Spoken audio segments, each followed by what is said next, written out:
Welcome to PSC മന്ത്ര. ഇന്ത്യയുടെ സർവ്വ സൈന്യാധിപൻ ആരാണ്?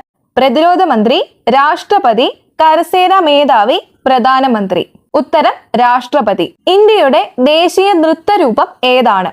ഉത്തരം ഭരതനാട്യം. താഴെ പറയുന്നവയിൽ വൈറസ് മൂലമുണ്ടാകുന്ന രോഗമേത്? Syphilis, SARS, shigellosis, asthma. ഉത്തരം സാർസ്. ഗോയിറ്റർ എന്ന രോഗം ഏത് ഗ്രന്ഥിയെയാണ് ബാധിക്കുന്നത്? തൈറോയ്ഡ് ഗ്രന്ഥി, ആഗ്നേയ ഗ്രന്ഥി, തൈമസ് ഗ്രന്ഥി, പീയൂഷ ഗ്രന്ഥി. തൈറോയ്ഡ് ഗ്രന്ഥി. ആദ്യമായി ക്രിക്കറ്റ് ലോകകപ്പ് നേടിയ രാജ്യം? ഉത്തരം വെസ്റ്റ് ഇൻഡീസ്. കേരളത്തിലെ ഏക ചിലന്തി ക്ഷേത്രം കൊടുമൺ ഏത് ജില്ലയിലാണ് സ്ഥിതി ചെയ്യുന്നത്? ഉത്തരം പത്തനംതിട്ട. വായുവിലൂടെ പകരുന്ന രോഗം? ടൈഫോയിഡ്, ക്ഷയം, സിഫിലിസ്, ഡെങ്കിപ്പനി. ഉത്തരം ക്ഷയം. ഇന്ത്യൻ നാണയത്തിൽ ആദ്യമായി മുദ്രണം ചെയ്യപ്പെട്ട പ്രധാനമന്ത്രി? ഉത്തരം Jawaharlal Nehru. Thanks for watching. Please like.